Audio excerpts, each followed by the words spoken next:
I'm just about to get stuck behind a truck carrying portaloos, so this won't be quite as quick a trip.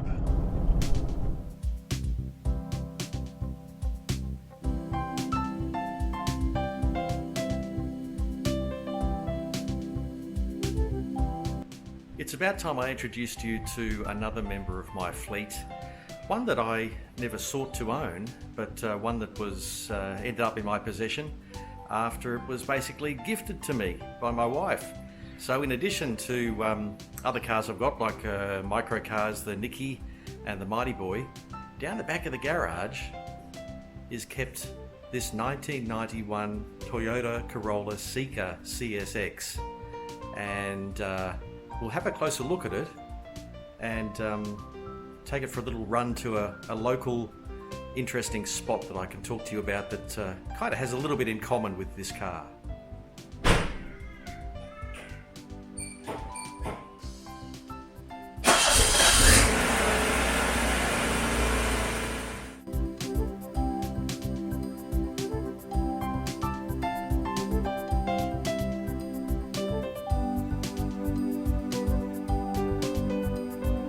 Well, it started first time, probably because I took it out yesterday for a run down to the local shops, a couple of times in fact. Most times you need to give the accelerator a bit of a stab and then it starts and then stops. So it's a little bit cranky here and there, but it doesn't get driven a huge amount. I will be trying to change that now that it's in my possession. But it scrubs up pretty well, as you can see. It's had a bit of paintwork in the past. We bought it from an auction house. It was out the back and had been passed in a couple of times, and so I asked if I could have a look at it away from the auction environment to sort of have a good think about whether or not it would be worth buying. And so we went to the auction house, had to put on our high-vis vests and walk right down the back of the yard, and then the fellow took us over to the car. I had one look at the outside and the inside, and I said, this is not a $500 car for my eyes. And then my wife walked up and said, I love it, let's buy it. So the paint was very badly faded. The clear coat, had worn away, and there was parking damage. It appears to have been owned by an older person. But the plus side, the thing that got my wife's attention, was the fact that the interior was so good, and it presents very well. It's very comfortable to sit in.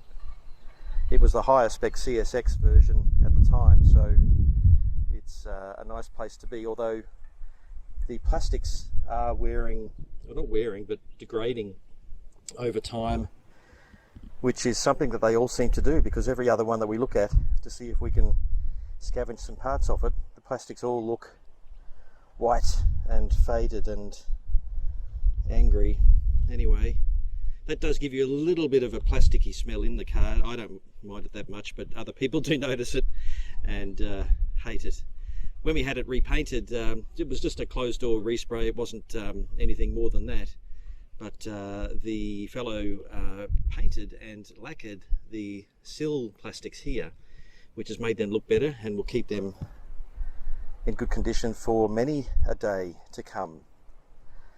So let's hop in and have a quick look.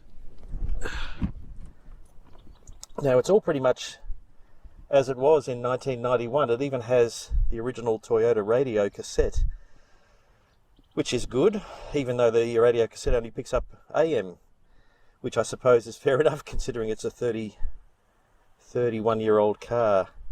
Doesn't want all this newfangled FM type stuff. Soon after we bought it, the speedometer started playing up. When we were doing 100 kilometers an hour, it said we were doing 140. So I actually managed to remove the whole binnacle, which involved undoing a lot of screws and pivoting these bits out of the way. And I took this to a repair shop in town that normally looks after classic cars from the 50s and 60s. But I took it to them and said, can you fix it? They said, sure, for a few $100s.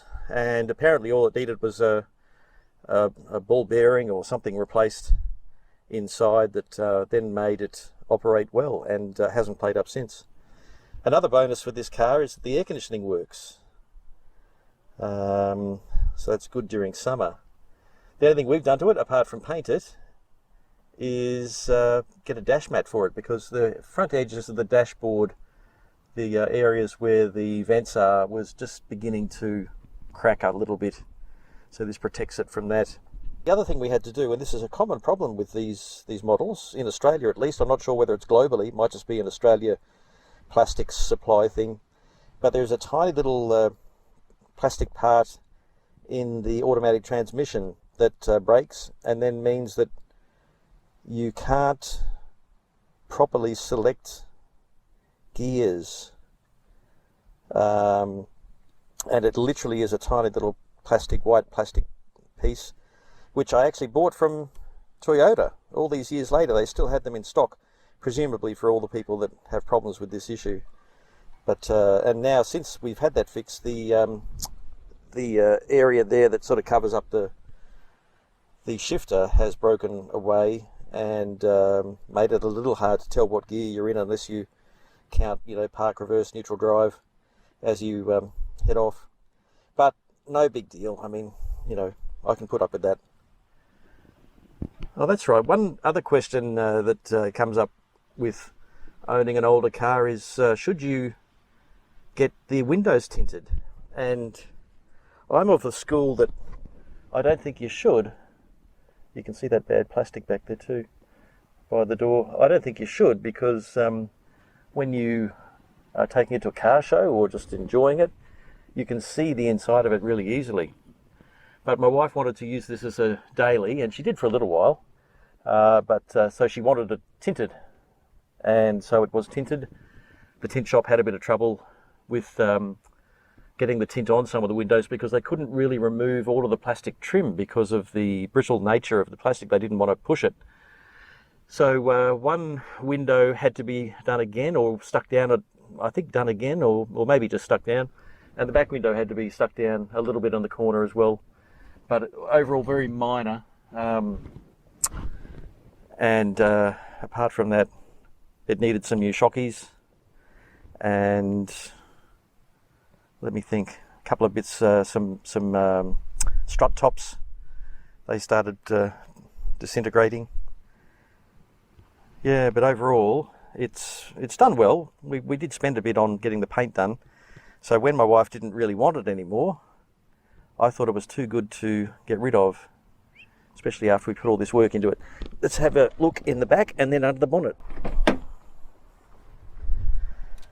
There's the back seat, complete with Dragon that has sat on the back parcel shelf of many a car, and I bought this online. It's an original brochure for this particular model,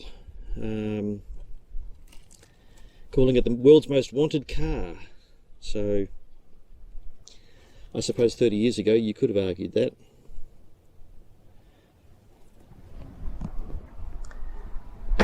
And let's undo the boot. Nothing much to see in there.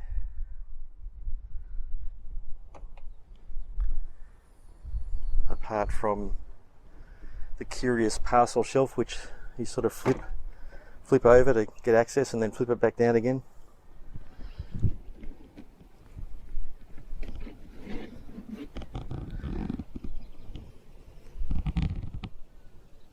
Yes, it all looks rather neat and tidy. Can't see any problems with rust anywhere. Touch wood. Plastics once again getting eaten away by time, but that's what happens. I imagine there would be a fix for that if I really wanted to. One thing you must always remember to do is put this bit down again, otherwise it gets awkwardly stuck in front of the window. Oh, there's a gecko. Hello, gecko. I'm going to shut him out before he gets stuck in there. There we go. So my daughter's put a couple of stickers on the car, including this one, which I quite like. Just like the old OK stickers they used to put on everything. One thing I did find in the car was, when I cleaned it up, was this little button. So it's staying on the keyring, and it's quite fitting that there should be a button there in the car, as I'll explain once we get underway. But first, a look under the bonnet.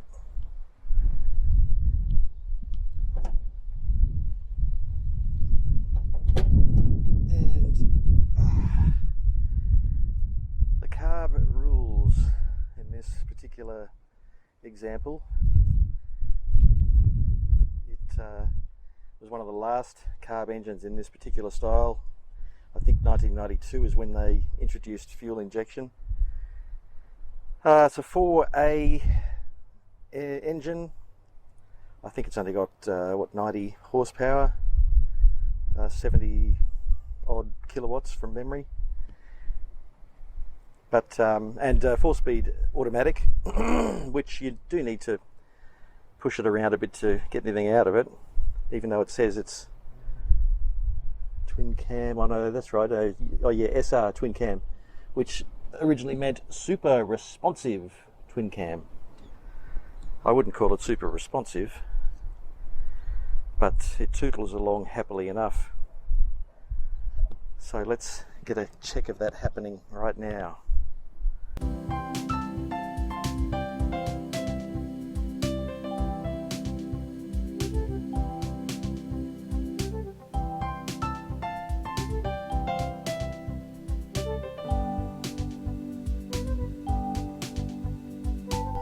I've just pulled over in this side street near where I live to let you in on what's happening with this area. You can probably see open fields out the windscreen there. This is all due to become part of the Caboolture West housing development with 30,000 homes and 70,000 people. A city as big as Mackay, some people say, which is kind of big. But this particular area here, this little hamlet on the corner, will become a shopping centre to service these locals.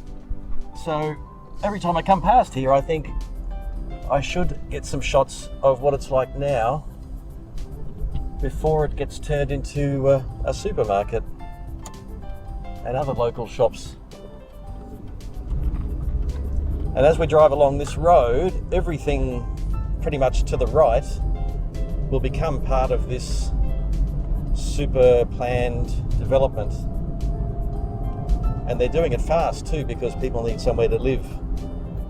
We're running out of available vacant land. So I'm not saying these particular houses might get knocked down, but certainly all of this open area is set to become housing. There's a lovely little church down here, and the housing will come right up to very close to the graveyard out the back. Thankfully, the church itself is a little bit insulated from the encroaching suburbia, so over there. But yes, it'll be quite a large development, and I'm doing 80 kilometres an hour, and we've only just begun to go down to the beginnings of it. In fact, the beginnings are Old North Road, which I've taken you through in a couple of other videos. Used to be the North Road heading north to Gympie. These days it's very much a backwater, but it starts with a little creek crossing, which is one way. So traffic has to give way to me. So I'll give you a shot of that, and then we'll head along Old North Road towards Wamuran, and I'll tell you the story of why the button is so important in the story of this car. Here we are on Old North Road, about to go through Zillman's Crossing, and I have the right of way this time. I'm coming north instead of south. So let's see if anyone is there to give way to me. And it's a clear run across the little brook. And motorcyclist kind of waited for me. And up we go towards Wamuran on Old North Road. And pretty much everything to the right is the western fringe of that development. Now, the reason I keep talking about this button that I found in this car and how important it is to the story of this car, I have to take you back to the late 1980s when Toyota Australia was about to launch this vehicle.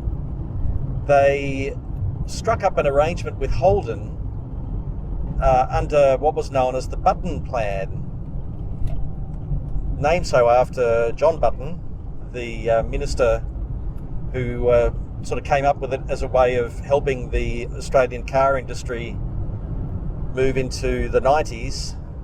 They would encourage makers to share models between themselves. So Holden got the Corolla badged as the Nova and the Toyota Camry badged as the Holden Apollo.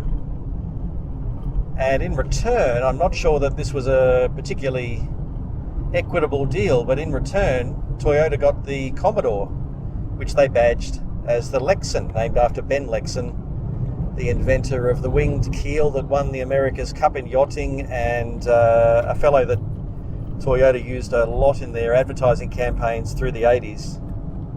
Nissan and Ford paired up with the Maverick, which was the Patrol, and the Ford Ute, which became the Nissan Ute. So it kind of worked, and yet it kind of didn't. People could see through the badge engineering. There wasn't much changed about them, really. I think there were slightly thicker rub strips on the Apollo compared to the Camry, but I think you would be hard pressed to think it was a totally different car if you saw another one on a showroom floor or in traffic. So it didn't last, but it was a big fixture of the late 80s into the early 90s, and saw two generations of cars shared between Toyota and Holden. And this was one of them, so it was fitting that I found a button in this car. Reminds me of the Button Plan. So this car was launched in 1989. The Toyota liftback, Corolla liftback, was called the Seca here for some reason. Seca is, I had to look it up, Seca is a racetrack. So this had a different name, and this is the CSX, which I think was the highest spec model. So it's got the electric mirrors and air conditioning, power steering, 4-speed automatic, 1.6 litre 4-cylinder, and still had manual windows.